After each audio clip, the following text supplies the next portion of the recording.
আসসালামু আলাইকুম। সবাই কেমন আছেন? আশা করি সবাই ভালো আছেন। চলে আসলাম ঈদের ভিডিও নিয়ে। সবাইকে ঈদ মুবারক। তো ঈদের আজকে ৫ দিন পার হয়ে গেছে। বাট আমার ব্লগটা দিতে একটু দেরি হলো। এজন্য আন্তরিকভাবে দুঃখিত। তা আমি ব্লগটা শুরু করছি ঈদের চাঁদ রাত থেকেই। তো চাঁদ রাতে আমি মেহেদি নিয়েছি, সেই ব্লগটাই শেয়ার করছি এখন। তো আমি একটা সুন্দর ডালা সাজিয়ে নিলাম কিছু চুড়ি, মেহেদি দিয়ে। এই যে, এটা হচ্ছে তার ফাইনাল লুক।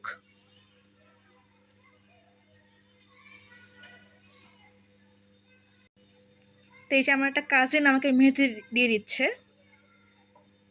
এই যে মাশাআল্লাহ সুন্দর কালার এসেছে। তো এটা হচ্ছে ঈদের সকালবেলা আমি ১ লিটার দুধকে জাল দিয়ে হাফ লিটার করে নিয়েছি। এর মধ্যে দিয়ে দিলাম গরম মশলা, দারুচিনি এবং এলাচ এবং দিয়ে দিলাম চিনি। তো ঈদের দিন সকালবেলা মেন কাজটা কি? সেমাই রান্না করা। সেমাই ছাড়া কি ঈদ হয়? একদমই হয় না, তাই না? তো এই জন্য আমি দুধটাকে চিনি দিয়ে আর একটু জাল দিয়ে নিচ্ছি। যেহেতু আমি ১ লিটার দুধকে হাফ লিটার করে নিয়েছি, খুব বেশি জাল দেওয়ার প্রয়োজন নেই। চিনিটা আন্দাজ মতন দিবেন। এই পর্যায়ে আমি আরেকটা পাত্র নিয়ে সেখানে দিয়ে দিলাম ২ টেবিল চামচ ঘি। এই ঘিয়ের মধ্যে এখন আমি সেমাইটাকে ভেজে নিব।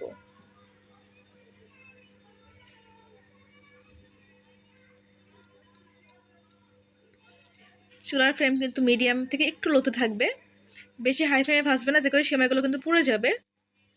জাস্ট নর্মাল দুধ সেমাই করছি।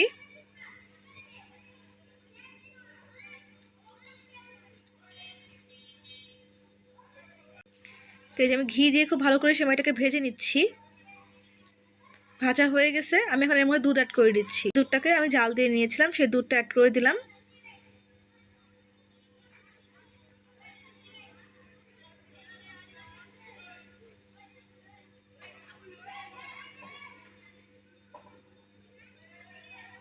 এই পর্যায়ে আমি দিয়ে দিচ্ছি কিছু কিশমিশ।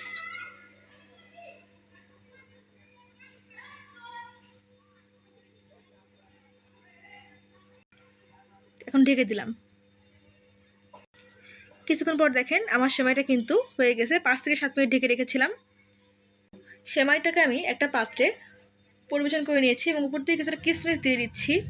দুধ সেমাই ছাড়া আমার কাছে মনে হয় যে ঈদটা একেবারে অসম্পূর্ণ। তা আপনারা কে কে দুধ সেমাই পছন্দ করেন অবশ্যই কমেন্ট করে জানাবেন। এই তো দুধ সেমাই রেডি।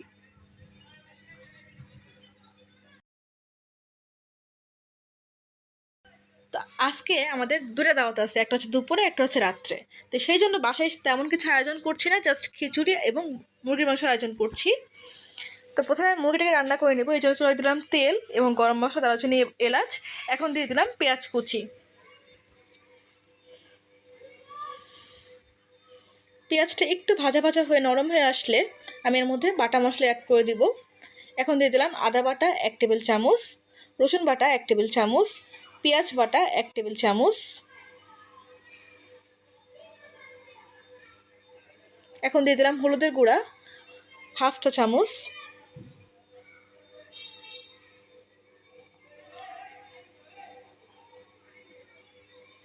এবার যদি সামান্য পানি অ্যাড করছি, এতে করে মশলাগুলো পুড়ে যাবে না।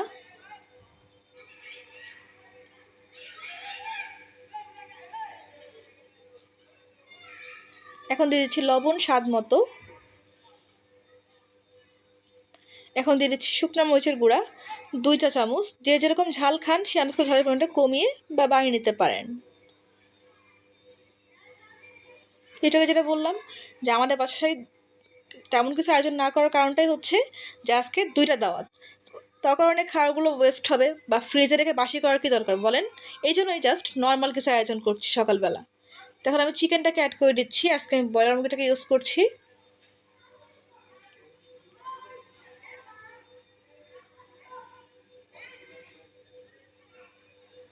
এখানে প্রায় ২ কেজি মাংস আছে। তার মাংসটাকে মশলার সাথে খুব ভালো করে কষিয়ে নিচ্ছি।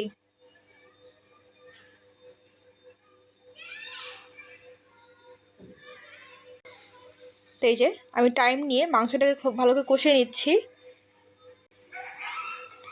এতে করে মাংসটার মধ্যে যে একটা স্মেল থাকে ব্রয়লার মুরগিতে সেটা চলে যাবে এবং মাংসটা খেতেও সুস্বাদু হবে।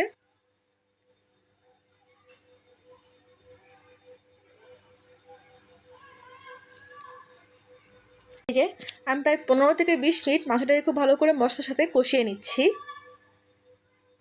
তো মাংসটা কষানো হয়ে গেছে। আমি এই পর্যায়ে ঝোলের জন্য পানি দিয়ে দিলাম পর্যাপ্ত পরিমাণে।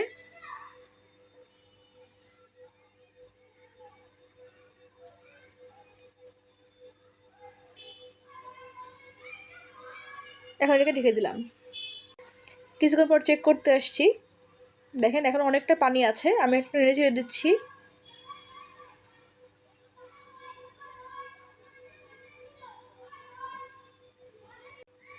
আবারও কিছুক্ষণ পর চেক করতে আসলাম, দেখেন পানিটা আরেকটু শুকিয়ে গেছে। এই পর্যায়ে আপনারা লবণটা চেক করে দেখবেন, যদি মনে হয় লবণ কম আছে তো এই ক্ষেত্রে লবণটা অ্যাড করে নেবেন। তো আমি এটুকু ঝোল চাচ্ছি, আর এখানে এটাকে নামিয়ে নিচ্ছি চুলা থেকে। এই তো শেষে তৈরি হয়ে গেল গরম গরম ধোয়া ওঠা মজাদার চিকেন ভুনা। তা আসেন এখন তৈরি করা যাক খিচুড়ি। খিচুড়ির জন্য আজকে আমি মাসকলাইয়ের ডালটাকে ইউজ করছি। চলেন খিচুড়ির প্রিপারেশনটা দেখিয়ে দিচ্ছি। খিচুড়ির জন্য প্রথমে একটা প্যানে দিয়ে দিচ্ছি তেল পরিমাণ মতো। এখন দিয়ে দিলাম গরম মশলা, দারুচিনি এবং এলাচ। এখন দিয়ে দিলাম কাঁচামরিচ। আমি কাঁচামরিচগুলোকে মাঝখান থেকে চিড়ে নিয়েছি। এখন দিয়ে দিলাম রসুন কয়েক কোয়া এবং পেঁয়াজ কুচি হাফ কাপ। আমি ঝাল পাশটাকে একটু ভাজা ভাজা করে নিচ্ছি।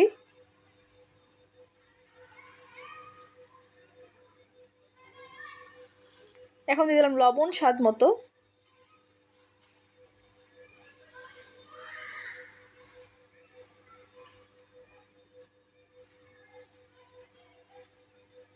পেঁয়াজটা দেখেন হালকা গোল্ডেন ব্রাউন কালার চলে এসেছে। এই পর্যায়ে আমি দিয়ে দিচ্ছি চাল এবং ডালের যে মিশ্রণটা। এখানে আমি মাসকলাইয়ের ডালটাকে ইউজ করেছি এবং চাল ইউজ করেছি।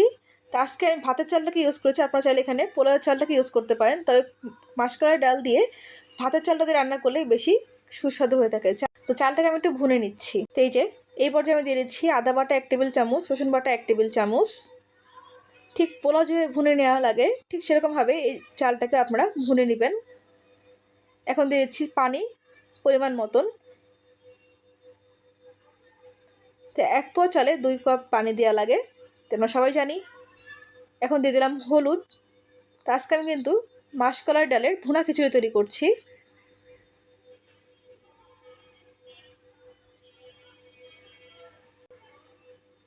এই পর্যায়ে এখন দিয়ে দিচ্ছি কিছু আস্ত জিরা। এখন ঢেকে দিলাম। কিছুক্ষণ পর নাড়তে আসলাম।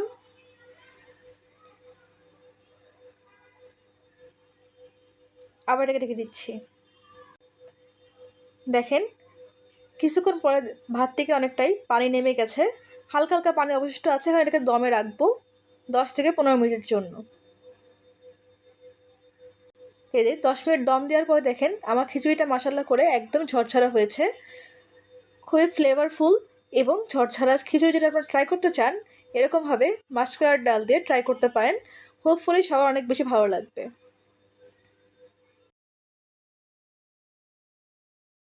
তাই তো খিচুড়ি আর মাংস খাওয়ার পরে কিন্তু আমরা চলে গেলাম একটা খালামণির বাসায়। তো সেখানে কিছু ভিডিও আমি করেছি, সেই ভিডিওটাই আপনাদের সামনে এখন শেয়ার করব। তো খালামণির বাসাটা হচ্ছে ডুপ্লেক্স একটা বাসা।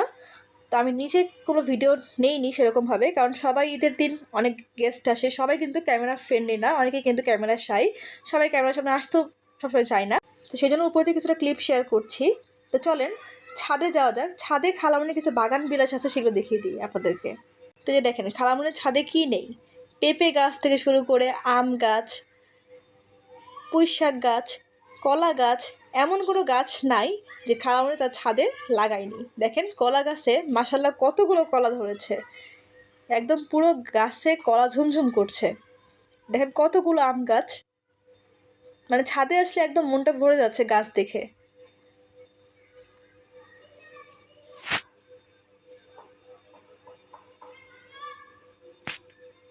দাঁড়ান আপনাদের সাথে জিনিস শেয়ার করি। এই দেখেন ছোট্ট একটা আম, দেখেছেন কতটা কিউট, মাশাআল্লাহ। তো শুধু কিন্তু খালামণি আম গাছ বা সবজি গাছ এই টাইপের গাছে লাগায়নি, সে কিন্তু ফুলের গাছও লাগিয়েছে।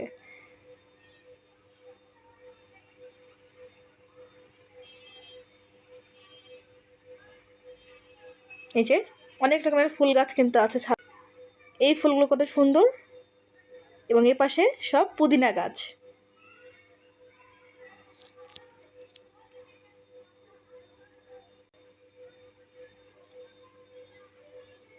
তো এই যে সে সাথে সে কিন্তু অনেক রকমের সবজি গাছও লাগিয়েছে, সেগুলো দেখিয়ে দিলাম, যেমন পুঁই শাক, লাউ। তো যে আকাশটা কিন্তু একদমই মেঘাচ্ছন্ন ছিল, জাস্ট সূর্য লুকোচুরি খেলছিল। ঈদের দিনে আপনাদের ওখানে ওয়েদার কেমন ছিল সেটা অবশ্যই কমেন্ট করে জানাবেন। তো খালামনির বাসা তো অনেকটা দেখালাম, তো সন্ধ্যা হয়ে গেছে এখন প্রায়। তো এখন যাবো আর একটা খালামনির বাসায়, চলেন সেখানে যেয়ে আপনি কিছু চমৎকার গান শোনাই। তো ঈদটা আলহামদুলিল্লাহ আমাদের অনেক ভালোই গেছে। তো ঈদের দ্বিতীয় দিনে কিন্তু আমরা অনেকগুলো বাসায় গিয়েছি, সেখানে কিন্তু আমি ইচ্ছা করে ক্লিপ নিইনি, কারণ সেখানে অনেক গেস্ট ছিল, সবাই কিন্তু ক্যামেরা ফ্রেন্ডলি না, অনেকে কিন্তু পর্দা করে, তো এই জিনিসটা মাথায় রাখতে হবে, তাই না? এই জন্য কিন্তু আমি ভিডিও ক্লিপ নিই। আমি এখন এখান থেকে বিদায় নিচ্ছি, গানটা উপভোগ করেন। তো ভিডিও ভালো লাগলে অবশ্যই লাইক করবেন, কমেন্ট করবেন, শেয়ার করবেন। চ্যানেলটা কোনো সাবস্ক্রাইব করেন, চ্যানেলটাকে প্লিজ সাবস্ক্রাইব করবেন।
কেন তুমি আমাকে এত ভালোবাসো, আমার যে মন আছে কেন বোঝো না, আমার যে মন আছে কেন বোঝো না, কেন তুমি আমাকে যে এত ভালোবাসো।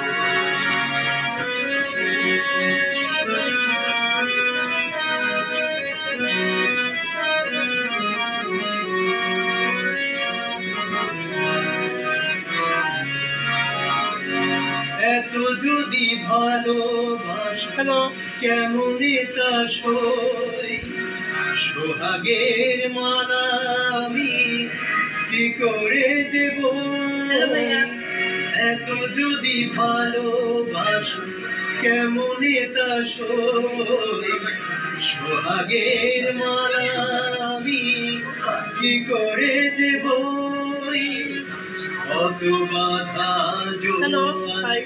কেন বোঝো না,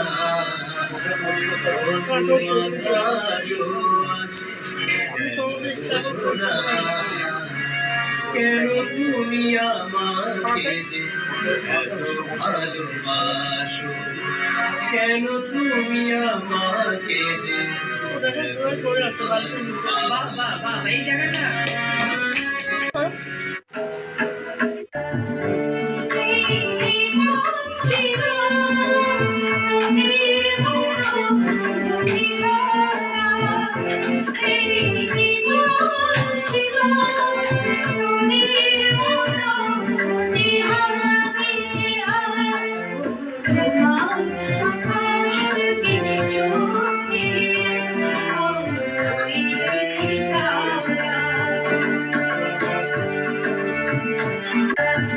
আমি এখানেই শেষ করছি। তো হোপফুলি ভিডিওটা ভালো লেগেছে।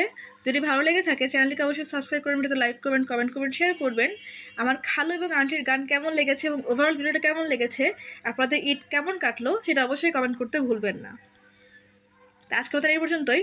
পরবর্তী ভিডিওতে কিন্তু খুবই এক্সাইটিং একটা ভিডিও আসে, সেটা হচ্ছে দাওয়াত ব্লগ। তা আমার বাসায় কে কে আসলো এবং ঈদের পরে বাড়ির বড় জামাই আসা উপলক্ষে আমাদের বাসায় কী কী আয়োজন থাকলো, জামায়াতটা কীভাবে করলাম, সব কিছুই কিন্তু সেই ভিডিওতে থাকবে। তো সেই ভিডিও দেখার আমন্ত্রণ রইল। তা আমি আজকে এখান থেকে বিদায় নিচ্ছি, আজকের মতন আল্লাহ হাফেজ।